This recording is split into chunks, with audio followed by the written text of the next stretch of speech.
Welcome to the People Success Circle, your go-to source for actionable insights and strategies to create thriving workplaces and rewarding careers. I'm Mindy East, an HR leader with over 28 years of experience helping businesses and individuals unlock their full potential. Whether you're a business leader looking to build a stronger team or a professional ready to thrive, you're in the right place. Get ready to uncover proven strategies for success, both personal and organizational. Let's dive in.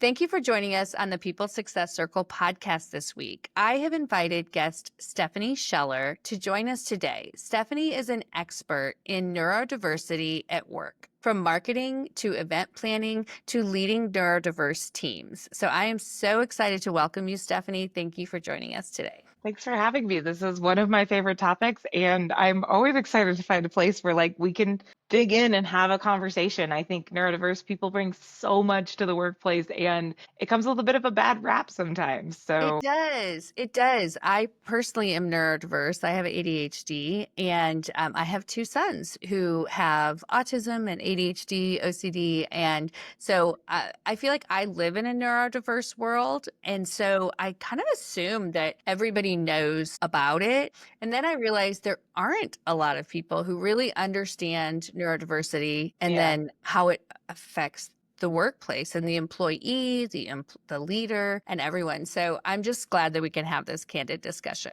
I agree. I think there's a lot of misconceptions out there, so hopefully we can debunk a few of those today. Yeah, for sure. I'd love you to start out by telling the listeners about your background and your business and kind of what led you to your expertise in this area. Okay, so I produce events. I produce personal growth, business growth events, primarily business growth events, usually for small business owners and entrepreneurs. And these are how do you grow your business? So the event's going to cover stuff like marketing and sales and leadership and operations and being an entrepreneur and all of that stuff. Okay. But we build our events based on what we've coined the ADHD iOS, or the ADHD internal operating system. So we've taken all this time to get to understand, how does the ADHD brain function? What's the neurobiology behind it? What is happening? And then how do we use that, right? If we know that, for example, a sharp noise causes the ADHD brain to tense and look for it starts to go into threat mode, right?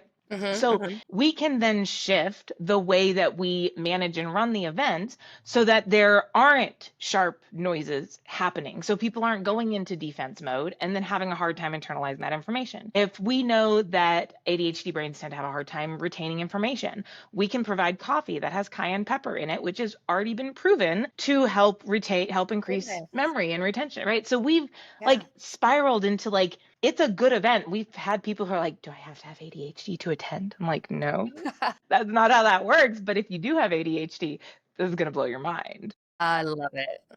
So then, that's what I do. That's amazing. Amazing. And so what drew you to specializing in the neurodiverse or ADHD customer? Yeah, my ADHD. When my first business was a sales training business, I built that up. We were doing very well. I realized I didn't want to be a sales trainer for the rest of my life. And when I was trying to figure out what do I want to be when I grow up? Yeah. A friend of mine was just kind of brainstorming with me. He goes, well, you've been producing events, just produce events for small businesses. And my automatic response was absolutely not. I've been to those types of grow yourself events. I hate them. They leave you you walk out energized, but drained. You walk out feeling worse about yourself because they were trying to pitch you stuff. So they were using psychology to tear you down for 2 days, and you walk out needing a vacation to recover and exhaust. I don't like those events. He just looked at me. He's like, well, build the event you want. And so that was where it started. I was just trying to build the event I actually wanted to go to. Yeah. And so we would run an event and I would list out all the things that I loved that we did and the things that I didn't. And then I would find ways to fix them, right? So I would list out there were too many distractions and I was really exhausted by the end of the day. Sitting at my table, I felt pulled in too many directions. So instead of putting 6 chairs at each table, let's put 5, because if you put 5, everyone stays in the same conversation because you can't really split into 3 and 3. And so and so it actually wears the brain out less, because my brain was then panicking over I got to pay attention to both conversations. Right. So I just kept doing all this stuff for me. And then all of a sudden in 2021, after we had our massive growth in 2020 during the pandemic, which was not supposed to be a time frame for an event. Right. For events. Right. I think that's a testimony, though, to you doing something different and something right. So if you're an event planner in 2020, I would say most people would be freaking out. And you're like, let me use my personal story to level this up. And it Yeah, worked, it right? worked, and we had Yeah. people who showed up because we created space that they weren't finding. I mean, they weren't finding these spaces anywhere in 2020, but they weren't finding them. So they were actually showing up. And so in 2021, when I was trying to figure out like what exactly did we do, Yeah. I realized like literally everything that we did at our events consciously. Me going around and sitting in every single seat before the event would start to make sure everyone had a clear line of sight to the stage. Five Mm-hmm. chairs, this, clearing that, like all these things Yeah. that all of a sudden I realized it was like, oh my God, this is my ADHD. I'm doing all of this for my own ADHD. And so we just said, all right, if we did this by accident, what happens if we do it on purpose? And so we started studying the ADHD brain and digging in and understanding. And so now we have a custom scent and a custom coffee blend and a custom tea blend and custom music and like checklists 400 miles long. I bet. Yeah. Event planners and their checklists is definitely go hand in hand.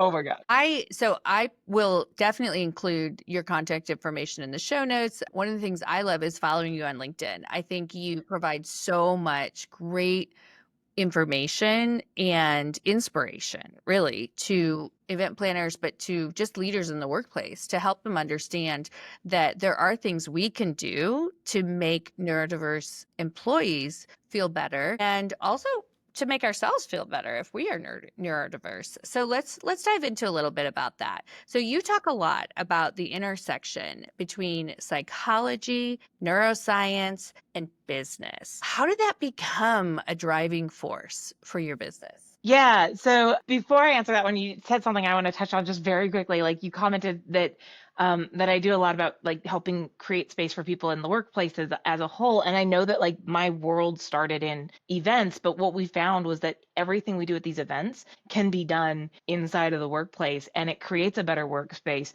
And what's really, really cool is that it does take a little bit more planning and a little bit more thought, but not only does it make things better for the neurodiverse members of the team, but it also like without fail, the neurotypicals that come to our events or that use what we do are always like, oh my gosh, I didn't know how much I appreciated just Right. having XYZ ABC. So it kind of like escalated beyond events because people just kept asking me, well, how do I do this in the workplace? How do I do this? So That makes perfect sense to me because as an HR leader, many HR teams and leaders are expected to plan staff events, right? And so this would be like a perfect example of when I might want to, as an HR leader or a conference leader in an organization, want to gain expertise on how to make this better for neurodiverse or ADHD employees. And then on the flip side, you leave there and they're like, okay, that was amazing. Why would I not take some of those principles that we did, integrate them into the regular life that we do every day, whether it's like the special coffee in the break room or whether it's also saying gosh that 5 people per group made it so much easier and we had more collaboration and we had more engagement. We could do that in other meetings where we're not hiring an event planner, where we're just doing these things on a daily basis to create an environment where it resonates with people. yeah, like what if this becomes part of your weekly meeting and you just change, like I know we'll talk about like one thing, one small thing. You can make tiny little changes that make a Yeah. big difference. I was actually just leading a workshop yesterday at a conference, and it was interesting because I originally thought I wanted to make teams in the groups of 4, right? I was breaking people up. And then as it went on, I was like, no, no, no, this is going to be better in 3. And I observed some had 3, some had 4, and I could tell the difference because that odd number had everybody involved. Engage And more. and Isn't then it even weird? just 4, you've got 2 different conversations going on. And so just you saying that made me go, I just saw this lived out yesterday when I was leading an event. So This is the type of stuff we don't think about. It's so much fun. This is I obsess over this stuff. I'm like, yes, yes. Well, gosh, one of the things I love about leading this podcast is that everybody I have on is an expert in something more than I am, right? Like I'm an HR expert, but somebody could have a deeper expertise in something like this or emotional intelligence or team building, et cetera. So I learn every time too, and you just changed the way I thought. So thank you. hey. All right. Okay, So so the yeah. short answer to your question about how did I find this intersection of psychology, neuroscience, and business was I heard about a study in college that was not true, but freaked me out. So apparently there's this like faux study that goes around of that this guy produced like back in the mid 1900s, and he basically said that he ran a study where they showed flickers of like buy concessions, buy Coke, buy popcorn, Oh, okay. and that Okay. concession all of their concession sales skyrocketed by showing these like subconscious prompts for people throughout the Interesting. movie. And I heard about this study, which again could not be replicated, could not be proven. The guy, as Mm-hmm. far as we know, fabricated his numbers, which is hilarious. Mm-hmm. But Mm-hmm. I became obsessed with this idea of like, oh my God, people are going to market to me and like Yeah. control me Yeah. without me even knowing it and Yeah. influence me. And so I started like studying psychology because I wanted to understand if people were trying to influence me. And Okay. then when I started my business, I started to realize like psychology does come into play in marketing. When I understand people, I can build marketing they want to engage with. And then, of course, with the events, all of a sudden it turned into when I understand how the brain works, I can build an event where people engage better, which means they retain more information, which means they apply more information, which means they want to come back to my event. So Mm-hmm. Mm-hmm. perfect. And that was, Okay. there's the short answer. Short. Yeah, I love it. I love it. It's so powerful and so needed. Like I was telling you before we hit record that, neurodiversity exists in the workplace, whether we acknowledge it or not. It's there. And so to think about that as a lever that we can adjust to get better employee engagement. To me, this all goes back to employee engagement, right? If you have people who are not masking all day, or you have people who are not having a hard time focusing, then Yep. they're going to be more engaged. And people who Well, are more engaged, workplaces that are more engaged, they are more perform better. profitable, They brought, right? yep. And so one thing I often point out to people, one, I love that you brought up the people not masking all day because there is, if you think about your brain kind of like a car, when you have someone who is having to mask and having to function in a way that their brain is not built to function, it's kind of like them trying to drive with the parking brake on. I see. So their brain, like they burn through more gas, they Mhm. wear out their parts, they get into burnout quicker. So when we can free them up there, it's so much more effective, so much more gas efficient, so much more profitable. And the interesting thing to me is the number of people who don't even realize that they are neurodiverse Mhm. and all of the sudden start realizing it when they start being given accommodations like this and suddenly realizing how much better they do. They didn't even know it. And that's always really kind of exciting for me to see. I bet it is because I think, you'd have to live under a rock to not know that there are more adults being diagnosed every Yeah. day, right? Yeah. And sometimes it's because they are getting the diagnosis for their child and they're like, oh, wait a minute, I'm kind of like that too. And sometimes it's just because they're having a hard time functioning or focusing. There's so many different reasons, but I can see how those ahas go off whether people have a diagnosis or not. Because to be honest, the diagnosis isn't necessary for you to know that something worked for you, right? Like Right. you don't And have to have a piece of paper. even if you're not, neurodiverse and something works for you that doesn't cost, like I joke with people, I'm like, hey, if your person's asking for a $3,000 chair at their desk and they don't have like a medical then, maybe that one's not the accommodation that you make for them in most situations. But like, if it's something simple like, hey, as the leader, I'm going to put together an agenda for the meeting ahead of time with prompts for where I'm going to look for people's input so that those people who need a few minutes more to like plan what they want to say Mm-hmm. get that, right? Yes, that's such a cool idea. So let's transition that. I want to talk Yeah. about, like I said before, we could have a neurodiverse leader or a neurodiverse team member, right? It could be Yes. both. So let's talk about the leadership side. What are some unique challenges that ADHD leaders like myself face when managing a team? And how have you learned to help them navigate them? Okay, so from the leader's perspective, just assuming the leader is neurodiverse or ADHD, if we look at I do like tell people my severe or my focus of study has been ADHD. So a lot of what I talk about comes from an ADHD perspective. That said, I've also had a lot of people be like, you really, Stephanie, this is a lot of how the autistic brain works. This is a lot of how this brain Mhm. works. So there is a lot of overlap. But There one thing is. that I point out pretty frequently, because I run into this as an ADHD leader, is what my team and I joke called chasing the dopamine. So Okay. what tends to happen, the ADHD brain has some actual like neurobiologic differences in how it's structured. That's why we call it the ADHD internal operating system. It's like operating on a Mac versus an Android. And one of them is that it doesn't produce and regulate dopamine very well. And so what tends to happen as an ADHD leader is and I had this happen just yesterday, I start chasing the dopamine high.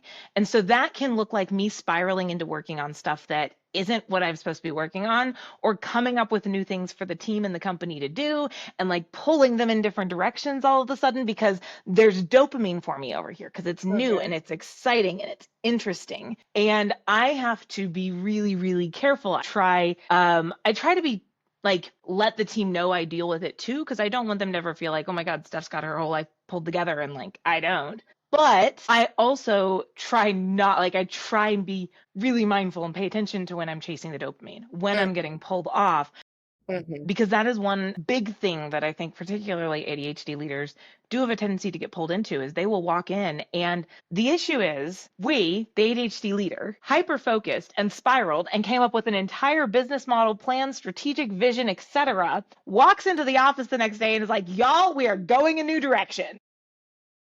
Can't tell you how much I resonate with this. Oh my gosh, this Yeah. is me. This is Yep. me. And Yep. I actually preface this with my team when I hire them and when we work together that this is me and it's okay to reel me in or say, do we really Yes. need to pivot right now? And Yep. my favorite people who are on my team in this job and in my last are people who will say, Mindy, like, do we really want to go down that road right now? Or is it okay if we stay on the road we planned? And I love that. I love that comfort level when employees feel like they can kind of reel me in. So when you say that as a leader, like chasing the dopamine, I always think of it as, the typical ADHD joke of like squirrel, there's Yeah. a squirrel, let's go find, oh, I'm totally distracted. But Yep. when you phrase it as chasing the dopamine, Yeah. then it does makes a lot more sense to me because I am filled up by newness and change and new ideas, and not everybody is though, right? And so I am a legit chaser of dopamine. Yeah. And we can very quickly derail. And if you do happen to be running with an ADHD team, all of you can get derailed very quickly, Yeah, true. which is True. hilarious. But yeah, that is, and I agree. I think we have like a code word on the team for the team Mhm. to use when they feel like I'm going too far off the deep end. Because sometimes it's easier to be like, so is this a Lima moment? Then Yeah. Stephanie, do we really need to be doing this? Uh-huh. Right? Okay. So we know And your code word. It's you know Lima. my code word now, Yes. right? Yeah. It's a good one. I love it. It is, right? Yeah. So that's like, but I feel like that's really important for one, the It ADHD is. leader to be able to recognize this is probably Yeah. going to happen. And there are other things that happen too, but I think that's probably like, like we talked about before the recording, that everyone ends up presenting a little bit differently. And that one's pretty consistent across the board. If you have ADHD, you probably end up chasing dopamine highs. If you don't recognize it, you Mhm. probably end up driving your team crazy, Yeah. pulling them in too many directions Mhm. and never getting anything done, which sucks. Right, right, right. I have just learned that I have over time, I'm 55 now, and so over time I have learned this is a tendency for me and I somewhat course correct, but man, it's so great to have somebody who can recognize it in you and say, can I help you stay on course? Because to me that's true trust in a working relationship. Stephanie, how do you recommend that leaders or managers design roles or even just delegate tasks on a team that actually works with the ADHD brain instead of against it? So when we talk about like delegating tasks and stuff, one of the most important things, okay, let me answer that the question, the frame you asked it, right, which is creating the roles first. So I try and create roles. And one of the things that I remind my team and myself of constantly is that just because you've done something, like built something, doesn't mean it's going to stay that way. Yeah. So perfect example, we had an individual on the team last year that I ended up having to let go. There were a lot of issues there. They ended up being a very toxic, it was a whole thing. But when I was going to hire the replacement, this person had originally done content creation and like social media graphic design for us. And when I went to replace them, I realized that I could split those out into like what made more sense, which is chunk all of the content creation, chunk all of the social media graphic creation. And it required a little more organization, right? Of like, okay, so content has to be created by this date and then submitted for graphics by this date. But what it did was it allowed me to hire people who really, really enjoy it. And so I have someone on the team now who absolutely adores content creation. Like she will knock out weeks worth of content creation. She's phenomenal at this. And she's really, really enjoying it. And then I Hmm. have someone who loves doing the graphic design and she does Yeah. really great graphic design. And being able to split those out based on what they love is really important because it keeps giving them engagement. It keeps them Yeah. doing the things they enjoy. Yeah. Everyone can do a few things they don't like doing, right? That's just life. But Yes. when most of your job or 30% of your job, 40% of your job becomes doing the little tasks and the things you hate, then you Hmm. start dreading going to work. You don't bring your Hmm. best self. Yeah. So we will build these based on what seems to make sense. Chunk the kinds of tasks that make sense. Bring someone on who really enjoys doing that, who's a fit for the culture, but really enjoys doing that. And then we run something called the energy advantage exercise once every 6 months, which is everyone goes and they log everything they do for 2 weeks. And I'm talking like everything, all the annoying things, replied to emails, like did this, did this. And then we score it 1 through 4. Ones are things that bring energy and are direct revenue producers. Twos are things that bring energy but don't directly produce revenue. So a 1 for me might be running a sales call, right? Like I really enjoy talking to people. I This is just like fun for me, right? And so Right. I really Right. enjoy that. And at the end of it, there's a chance I'm going to close a deal if it's the right fit, and then perfect. I generated revenue. Twos might be something like playing the violin, right? Like I do get paid to play the violin when I like go on stage for keynotes, but Hmm. like playing the Hmm. violin gives me energy, but it doesn't necessarily, like no one is sitting here handing me dollar bills every time I pick up the Right. violin. Right. Otherwise, They're that is paying all for I your would do. keynote. They're not paying for your violin skills. Right. And you use your violin skills to elevate your To keynote. make this point. Yeah. Yeah. Yes. So it's not a direct revenue producer, but it is an energy producer. So that would be a 2. Threes would be things that produce revenue but don't produce energy. So this would be running credit cards for me, right? Like when I close the sale and actually collect the payment, like I can go in and run the credit card. It doesn't like it doesn't get me excited. Like I Right. don't get like, Right. ah, Right. yay. I mean, we all want to see sales, but the actual task of running a credit card is not necessarily joyful. Exactly, right? So then 4s are one of two things. Either these are things that don't produce revenue or energy. So they don't produce revenue, they don't produce energy, they don't give you anything, or if they actively suck energy, even if they're a revenue producer. So it could be something you love doing that you generates revenue, but you hate doing, right? If that's the case, it's a 4. And so then all of the 4s, we all kind of sit down and we're like, okay, I'm doing this thing that's a 4 for me. Does anyone else like the idea of doing this work instead? And so we'll move stuff around on other people's plates where someone's like, actually, that sounds like fun. Yeah. And so we stay inside what we call the energy advantage in a way that allows us to then stay engaged, keep doing the things we want. And also it creates room for like, you can take on the task because you're only going to have it for 6 months. Like if you hate it, you're going to be able to pass it off. Yeah. That makes so much sense to me. So I'm a Gallup certified strengths coach, and I just this week did a strengths debrief with a company. And when people live in their strength zone, it works for them, Yeah. right? And so somebody who is a learner and they really love learning. If you have a new system that you're like, let's say you're getting a new tech system for your company, put them on that because they're going to love to learn all about it to tell everybody. Whereas I am not, that is not my strength. I just dive in and I learn as I go. Right. And so we're wired so differently. And I think it's great that you do that assessment with your team just to talk about it. Because like you said, something that I might find tons of joy in, someone else might be like, this makes me cringe every day when I have to do it, right?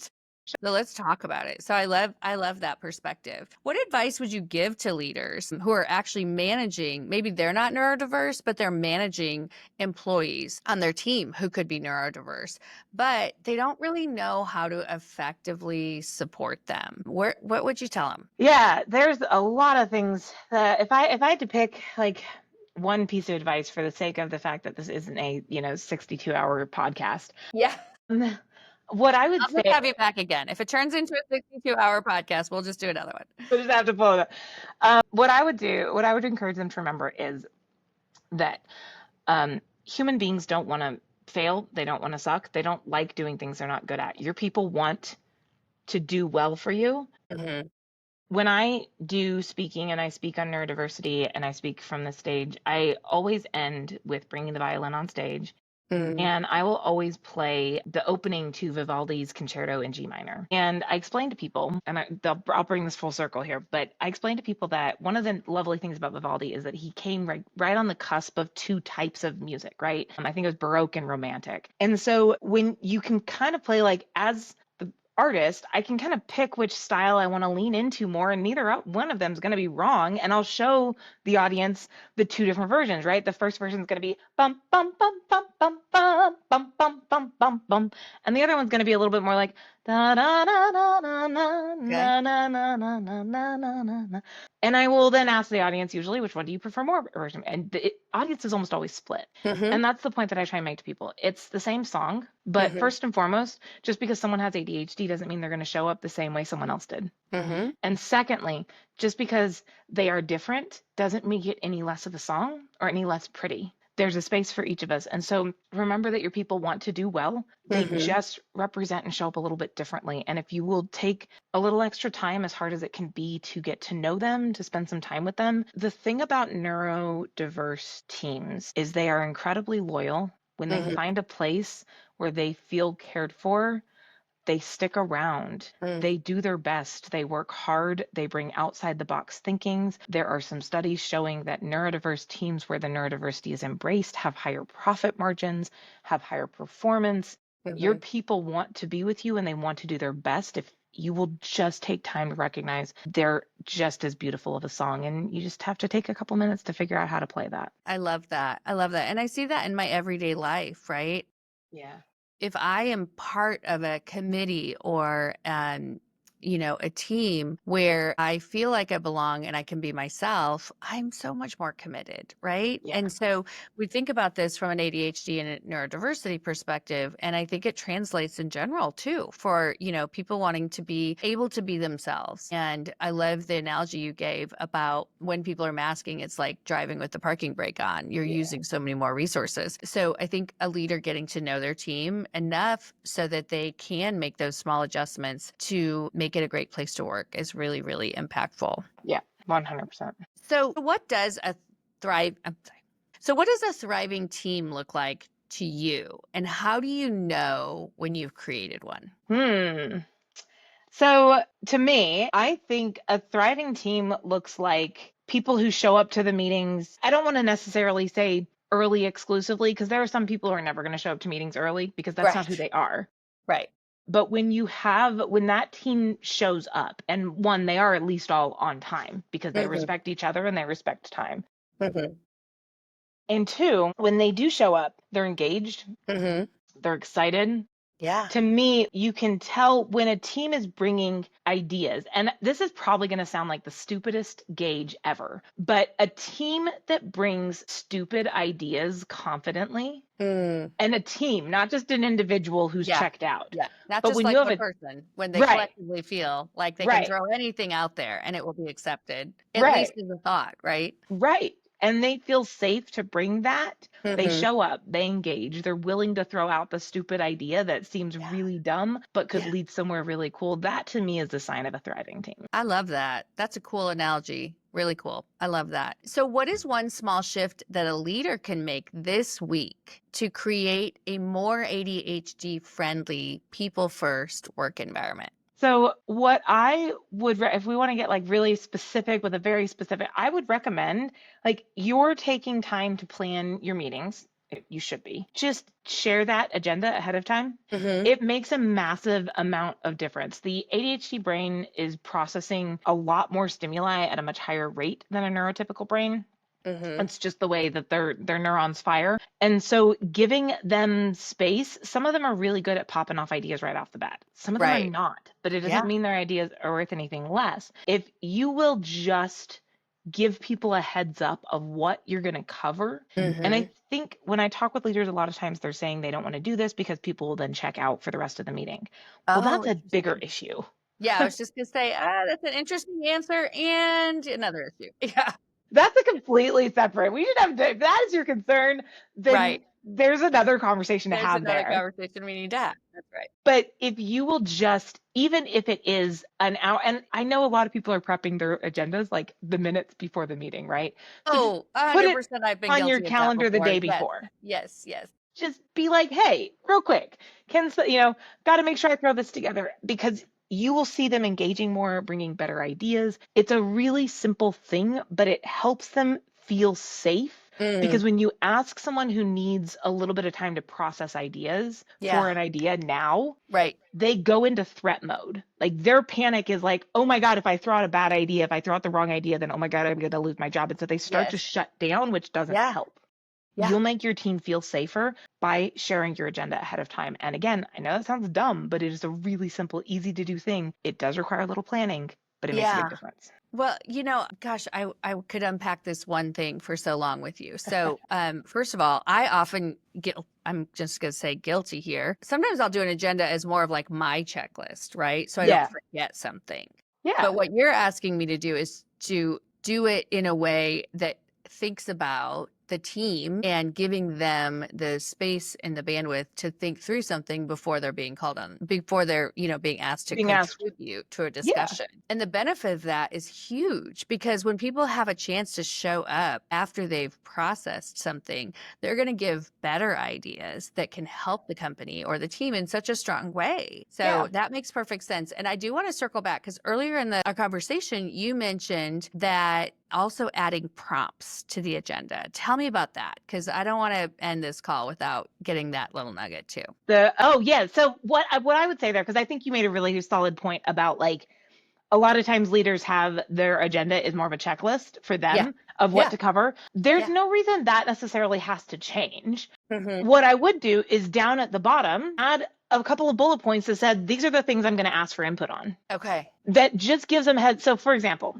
we have a team meeting. We're a virtual team. We have team members all over the world, which Hmm. makes it very difficult to do monthly team meetings, right? Right. Right. Thanks for Zoom, as long as it's working. So we run these meetings, and what I do is I will post the agenda to, now I don't post like my whole agenda that has all of my notes and all of the things to cover. What I do Right. is I take like the high level, the first line item. So I do it all in Hmm. like bullet points, and I'll take the first one. So point number one is always check glass color, which is a thing we do for culture, right? And then point number two is culture content. And so we Okay. talk about a piece of the culture. And so I will post, check glass content, culture content, goal check-in, this, brainstorm prompts is at the bottom. Hmm. And so Hmm. they get an overview of what all we're going to cover. They don't need the details of it. We'll cover that Yeah. in the meeting. But Yeah. they do get at the bottom then, hey, y'all, I want to brainstorm things that we can do to help promote the ADHD iOS brand that we're Hmm. launching, Hmm. right? Yeah. That is, and so now they come with, all right, so quick idea. I had this idea that we could try this thing. And now Yes.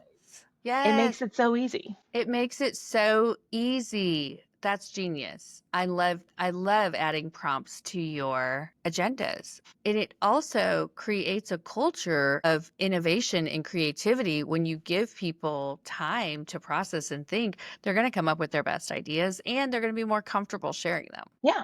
Even if they don't take time, like sit down, focus, organize time to figure it out, if their brain will still start working on it. Yeah, for sure. That's definitely how my ADHD brain works. My husband teases me because he'll say, "Do you have that presentation done yet?" And I was like, "No, but I've been thinking about it for 4 days. So when I sit down to do it, I'm going to knock it out in no time, because Real my quick. brain has been processing this." Yep. And that works for me. To be honest, it works for me. I iterate it so many times in my own brain, which could sound bad, but it really is good. And then I'm like, oh, I love that idea. I love that idea. And then by the time I sit down, I'm like, I am ready to knock this thing out, because I've been processing. So I can totally see how that works with agendas and meetings. All right. Well, I would love to talk to you for hours, and I am going to have you back another time. But this is actually my final question for this podcast episode today. So, as an ADHD expert, what do you think are some of the biggest misconceptions people have about managing employees with ADHD, especially when it comes to team dynamics, but just in general? I think the biggest misconception about people with ADHD, they're lazy, which Mm, leads to a whole bunch of additional misconceptions. mhm, They can't focus because they're lazy. If they just mm, tried harder, they could focus.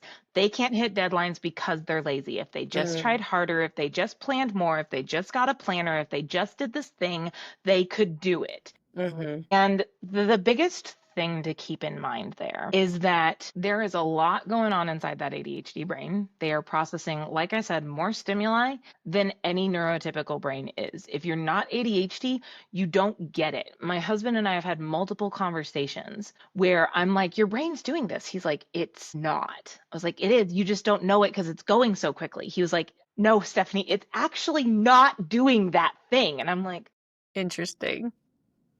Yeah. Feel like it kind of is, but okay. yeah, right. I know. We argued for like 5 minutes before I finally was like, "Are you serious?" He was like, "Yes." I'm serious. Oh, that's so They're interesting. not lazy. They're No, overwhelmed. They have no, so right? much going on. We deal with auditory processing disorder. Do you know how often instructions are provided to us in auditory format? And then there's this like glitch that happens in the brain where we write down take care of email on Yes. our notes, Yeah. right? And then we're trying to figure out what the heck take care of email means later because Right. something didn't connect properly. We're not lazy. Something didn't connect because something else got in the way. Mm, And so if we can start to address this idea, like your ADHD coworkers are not lazy. Now there are things you can do, stuff you yeah. can put. I record most of my meetings with my team members so that they can get the transcript because Yes. most Yeah. of us are ADHD. We have some sort of auditory processing disorder. Yeah, for sure. I was just reading about with training and development, the rule of seven, and that someone has to hear something 7 times before Mm, it really registers. And that goes for marketing as well yeah. as training, right? Yep. It's just like that message needs to be repeated. And so when you think about just the natural distractions that come with someone with ADHD, the repetition is key, but also just the ability to be themselves, right? And so I love that you said that the perception is that often ADHD people are lazy, or I mean, I'll add to that, unorganized, etc. But I think where we go wrong is when we think that that limits them from contributing at a high level, because it doesn't have to. It doesn't. And the biggest thing to keep in mind is like, what if you were dealing with 10 times as much stuff as you're dealing with currently? That's Okay. what they're dealing with. They're not lazy. They're not Right. disorganized because they Right. don't have a plan, because they can't get their life together, because whatever. They are just dealing with an overwhelm of stuff. If you will help them out, like it kills me when I talk to people whose workplaces have a no headphones or a no earbud. I'm like, are you kidding with me? Do you understand what a very simple adjustment it would be? Yes. Even just to say, hey, you know what? You can have earplugs, but they have to be like ambient noise ear, like they have to be like the Yeah. loop earplugs or something, right? Yeah. Like Yeah. those little things help eliminate or limit the amount of overstimulation going on so that they can be Hmm. better performers for you. Hmm. So that For sure. that is probably like, I think if we look at most of the misconceptions about ADHD, most of it comes back to like people think ADHD people are lazy, and they're not. They're just dealing with a lot and they need a little bit of extra support in order to stay on track. That's it. I love it. Well, thank you so much. This has been enlightening for me. And like I said, I am neurodivergent and I have children who are neurodivergent. So I feel like I live in this world and I still got a lot out of this. So I just really appreciate your time and your expertise. And thank you for joining us today. I'm glad it could be helpful. Thanks for having me on. Thank you for joining me on this episode of the People Success Circle. I hope you're leaving with new ideas to create a thriving workplace or advance your career. If you enjoyed today's episode, don't forget to subscribe, leave a review, and share it with someone who could benefit from these insights. To connect with me, head on over to LinkedIn and search for Mindy East. Until next time, remember that when people succeed, businesses thrive.